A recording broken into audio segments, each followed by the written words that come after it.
خوش آمدید۔ آج کے اس تفصیلی جائزے میں ہم جس موضوع پر بات کرنے والے ہیں وہ واقعی ہمارے سوچنے کے انداز کو بدل سکتا ہے۔ ہم قرآن مجید کی سورۃ البقرہ کی آیات 204 سے لے کر 216 تک کی گہرائی میں جائیں گے۔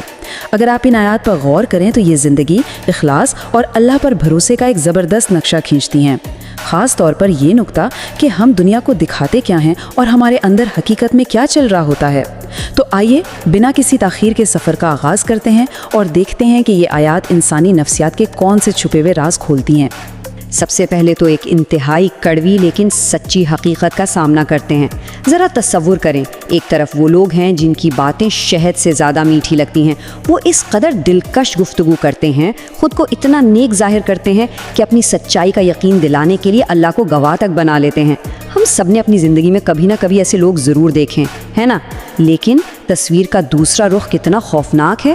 ان کے اندر بددیانتی اور فساد کا زہر بھرا ہوتا ہے۔ عملی زندگی میں جب ان کے پاس اختیار آتا ہے تو وہ معاشرے میں بگاڑ پیدا کرتے ہیں، معیشت تباہ کرتے ہیں اور انسانیت کو نقصان پہنچاتے ہیں۔ یہ ہمیں یاد دلاتا ہے کہ محض میٹھے بول اور بڑے دعوے کسی کو اچھا نہیں بناتے۔ اصل اہمیت اس نیت کی ہے جو بالآخر اپنے نتائج دکھا کر رہتی ہے۔ تو اس سے ہم اپنے پہلے اہم حصے کی طرف آتے ہیں، ظاہری اعمال اور ان کے پیچھے چھپی اصل حقیقت۔ یہاں ہم دو بالکل مختلف رویوں کا موازنہ کر رہے ہیں۔ ایک طرف وہ متکبر شخص ہے جسے جب کوئی سمجھاتا ہے کہ بھئی اللہ سے ڈرو تو وہ اپنی غلطی ماننے کے بجائے انا کا مسئلہ بنا لیتا ہے۔ اس کا غرور اسے گناہوں کی ایک اور گہری دلدل میں دھکیل دیتا ہے۔ آج کل بھی تو ہمیں اکثر یہی دیکھنے کو ملتا ہے، جہاں حق بات سننا لوگوں کی انا پر چوٹ کرتا ہے۔ لیکن اس کے بالکل برعکس سچے مومن کا کردار کیسا ہوتا ہے؟ وہ انتہائی عاجز ہے۔ وہ اللہ کی رضا پانے کے لیے اپنی ہر دنیاوی خواہش، حتیٰ کہ اپنی جان تک قربان کرنے کو تیار ہے۔ یعنی اصل کامیابی اس میں نہیں کہ آپ کتنی بحث جیتے ہیں، بلکہ اس میں ہے کہ آپ سچائی کے سامنے کتنی جلدی جھک جاتے ہیں۔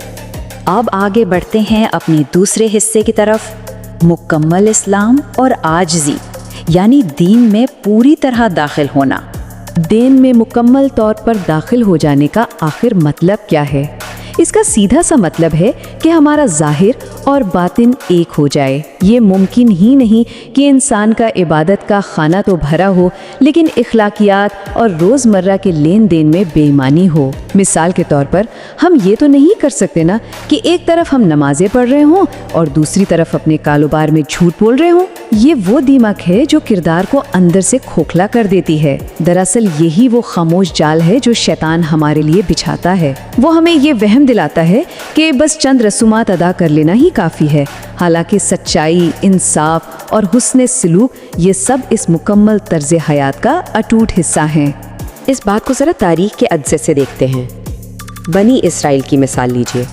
ان کے پاس بالکل واضح نشانیاں آئیں، انہوں نے اپنی آنکھوں کے سامنے زبردست معجزات دیکھے، لیکن پھر بھی وہ ناشکری اور نافرمانی کے راستے پر چل نکلے۔ یہ تاریخ کا کوئی عام واقعہ نہیں ہے، بلکہ ایک انتہائی سخت انتباہ ہے۔ جب الہی نعمتوں اور نشانیوں کی قدر نہیں کی جاتی تو تنزیلی یقینی ہو جاتی ہے۔ آج کے دور میں اگر ہم قرآن جیسی عظیم رہنمائی کو صرف غلافوں میں لپیٹ کر رکھ دیں اور اسے اپنی عملی زندگی کا حصہ نہ بنائیں تو کیا ہم بھی اسی غفلت کا شکار نہیں ہو رہے؟ چلیں اب تیسرے پہلو کی طرف چلتے ہیں، یہ دنیاوی زندگی اور آخرت، یعنی عارضی بمقابلہ ہمیشہ رہنے والی حقیقت۔ یہ تو ہم سب کا روزمرہ کا مشاہدہ ہے۔ اس دنیا کی زندگی کو ان لوگوں کی نظروں میں اس قدر پرکشش اور سجا کر پیش کیا گیا ہے جو حقیقت سے منہ موڑ لیتے ہیں۔ وہ مادی چمک دمک اور سٹیٹس کے پیچھے اتنے اندھے ہو جاتے ہیں کہ حق کے راستے پر چلنے والوں کا کھلے عام مذاق اڑاتے ہیں، انہیں دقیانوسی یا ناکام سمجھتے ہیں۔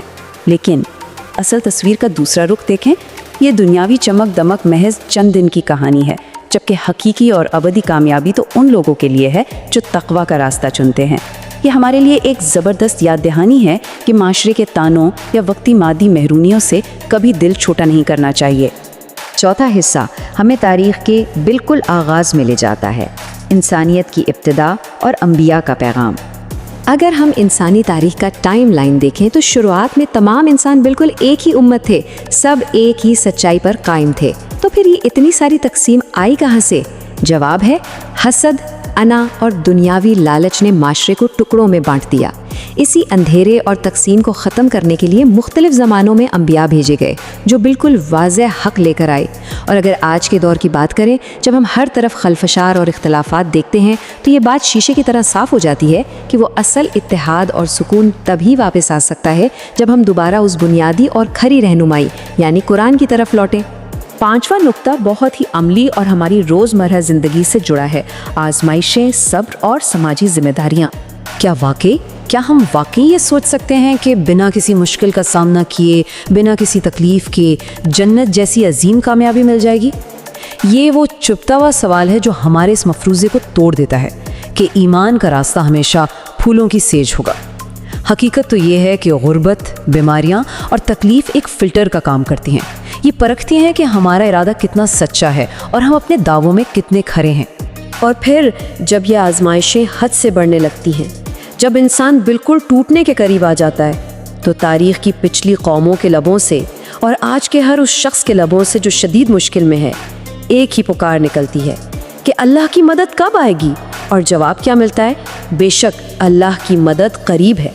یہ صرف الفاظ نہیں ہے، یہ ایک زبردست تسلی ہے. جب دکھ حد سے بڑھ جائے تو مایوسی کے اندھیرے میں صبر اور دعا ہی وہ روشنی ہے جو انسان کو تھامے رکھتی ہیں. لیکن یاد رکھیے، بات صرف ذاتی صبر تک آ کر نہیں رکتی. ایک سچے عقیدے کا تعلق ہماری سماجی ذمہ داریوں سے بہت گہرا ہے. آخر ہم اپنا مال کہاں خرچ کریں؟ یہاں ترجیحات بالکل واضح کر دی گئی ہیں. والدین، قریبی رشتہ دار، یتیم بچے، معاشرے کے وہ لوگ جو واقعی ضرورت مند ہیں، اور وہ مسافر جو راستے میں پھنس گئے ہوں. یہ صرف خیرات نہیں ہے، یہ ایک پورا سماجی تحفظ کا نظام ہے. یہ ثابت کرتا ہے کہ سچا ایمان محض تنہائی کی عبادت نہیں، بلکہ عملی طور پر انسانیت کا دکھ بانٹنے کا نام ہے.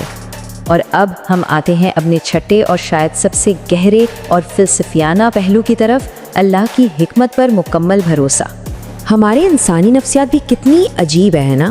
کیا کبھی آپ کے ساتھ ایسا ہوا ہے کہ آپ نے کسی چیز سے شدید نفرت کی ہو، کسی واقعے کو اپنی زندگی کی سب سے بڑی ناکامی سمجھ لیا ہو، لیکن بعد میں وقت نے ثابت کیا ہو کہ دراصل اسی میں آپ کی سب سے بڑی بھلائی چھپی تھی؟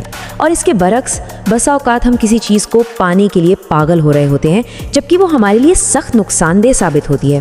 یہ اس بات کا ثبوت ہے کہ ہماری سوچ، ہماری پسند ناپسند کس قدر سطحی ہوتی ہے، کیونکہ ہم آنے والے کل کو نہیں دیکھ سکتے.